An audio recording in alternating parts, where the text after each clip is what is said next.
I now give the floor to His Excellency Sabrahmanyam Jaishankar, Minister of External Affairs of India.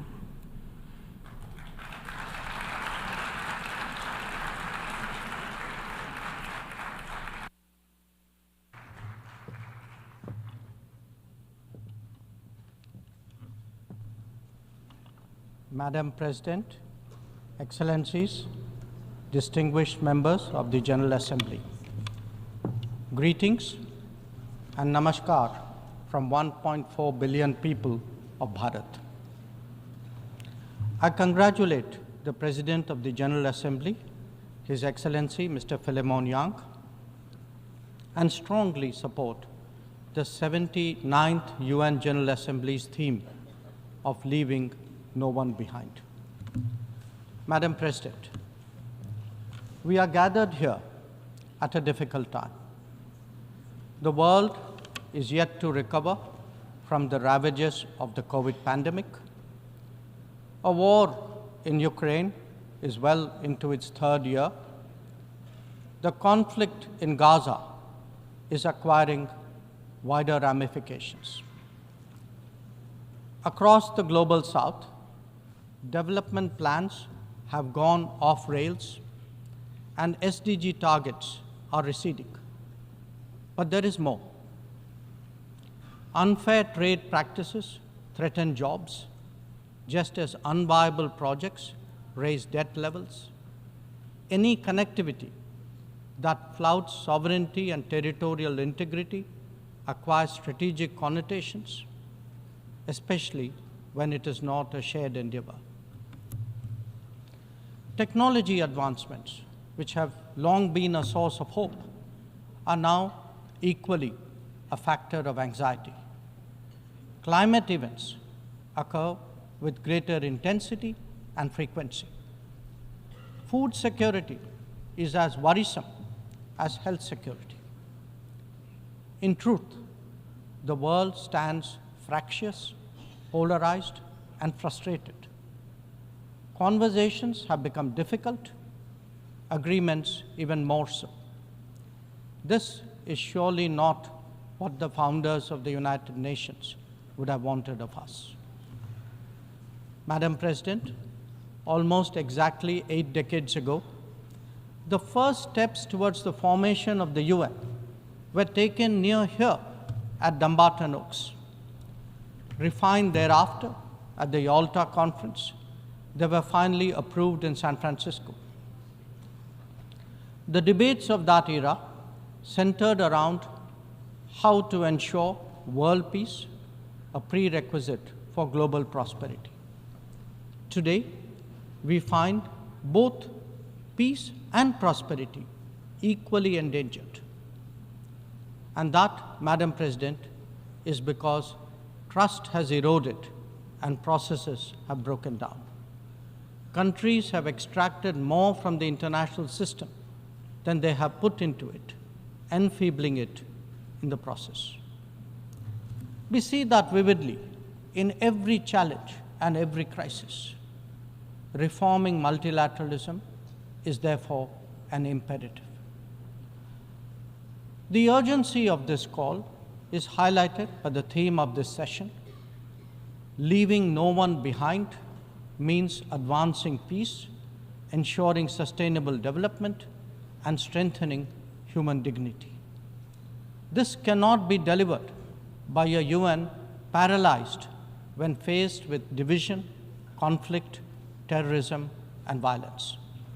Nor can it be advanced if access to food, fuel, and fertilizer is jeopardized. When capturing markets lacks restraint, it damages the livelihood and social fabric of others. Evasion of climate action responsibilities by the developed undermine the growth prospect of the developing.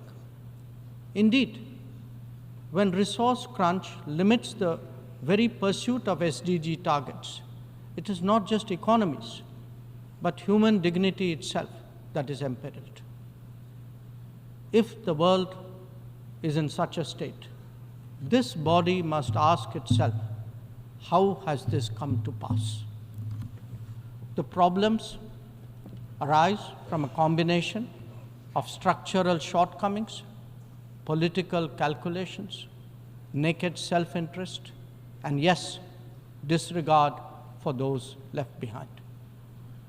It is natural to feel overwhelmed by what we confront now. After all, there are so many dimensions, different moving parts, issues of the day, and the changing landscape. But every change must begin somewhere, and there is no better place than where it all started. We, the members of the United Nations, must now seriously and purposefully address ourselves to that task. Not because it is a competition for influence or a squabble for positions, but because if we carry on like this, the state of the world is only going to get worse. And that could mean that more of us are going to be left behind. Madam President, as the world contemplates these concerns, India has sought to respond in a variety of ways. First, by focusing on the issues of the vulnerable, women, farmers, and youth, and fashioning targeted policies and initiatives for their betterment. Assured access to piped water, to electricity, to cooking gas, and new homes are changing millions of lives. The gender gap has started to close, be it in health, in education, or in the workplace. Our food producers, thrice a year, get financial support at the click of a button. And a third-term government has made skilling of the youth its key priority. Second, by expanding opportunities for employment and for entrepreneurship, including through stronger training and large-scale financial incentives. 495 million mudra loans have been given to small businesses in the last decade. 67% of them are to women. Equally telling, 6.56 million street vendors have availed of 8.85 million Swanidhi loans. This is just in the last 4 years. 45% of the beneficiaries are again women. Third, by creating templates that are replicable elsewhere. It could be digital delivery or enhancing the quality of governance and public services, as indeed making medicines and health facilities accessible and affordable. A digital public infrastructure and a people's pharmacy are today examples of what India can readily offer to the world. It is also an alternative vision where technology is used to empower, not to dominate. Fourth, by encouraging the Global South to voice its shared concerns and come together. To that end, we have convened 3 Global South summits, the most recent in August of 2024. And fifth, by contributing to the well-being of the global commons and responding to the pressing needs of those in distress. This has ranged from undertaking projects in 78 nations, providing resources to neighbors, and responding to HADR situations, to supplying medicines and ensuring maritime safety and security. Madam President, given the scale of transformation underway in India, each of these dimensions underline that the world's problems can indeed be tackled, and that by working together, we can surely create a larger lifting tide. In these troubled times, it is necessary, Madam President, to provide hope and rekindle optimism. We have to demonstrate that big changes are possible and not over a long period.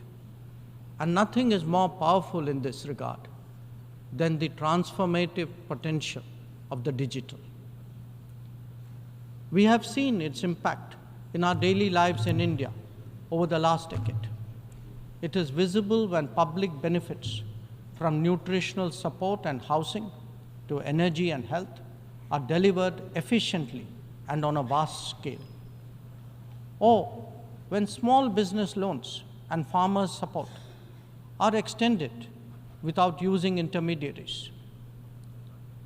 In fact, when street vendors and expat workforce confidently use fintech in their regular transactions, when services delivery and benefits move seamlessly and transparently, less people will be left behind. That, Madam President, is India's experience and India's relevance. Such leapfrogging possibilities, coupled with people-centric policies and visionary leadership, can be real game changers. When India lands on the moon, rolls out its own 5G stack, dispatches vaccines worldwide, embraces fintech, or houses so many global capability centers, there is a message here. Our quest for a Viksit Bharat or a developed India will understandably be followed closely. Madam President, an important cause of many getting left behind has been the unfairness of the current globalization model. Over-concentration of production has hollowed out many economies, impacting their employment and social stability. Democratizing global production, building resilient supply chains, ensuring trusted digital services, and espousing an open source culture, all these promote widespread prosperity. There are economic answers, just as there are social ones. Madam President, the UN has always maintained that peace and development go hand in hand. Yet, when challenges to one have emerged, due regard has not been given to the other. Clearly, their economic implications for the weak and vulnerable need to be highlighted. But we must also recognize that conflicts themselves must be resolved.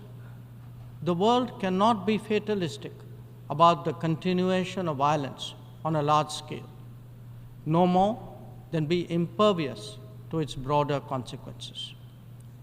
Whether it is the war in Ukraine or the conflict in Gaza, the international community seeks urgent solutions. These sentiments must be acknowledged and acted upon. Madam President, the UN is a testimony to the agreed principles and shared objectives of the world order. Respect for international law and commitments are among the foremost in that regard. If we are to ensure global security and stability, then it is essential that those who seek to lead set the right example. Nor can we countenance egregious violations of our basic tenets. Terrorism is antithetical of everything that the world stands for. All its forms of and manifestations must be resolutely opposed. The sanctioning of global terrorists by the United Nations should also not be impeded for political reasons.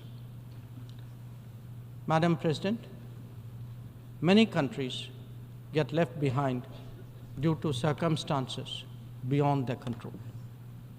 But some make conscious choices with disastrous consequences. A premier example is our neighbor, Pakistan. Unfortunately, their misdeeds affect others as well, especially the neighborhood.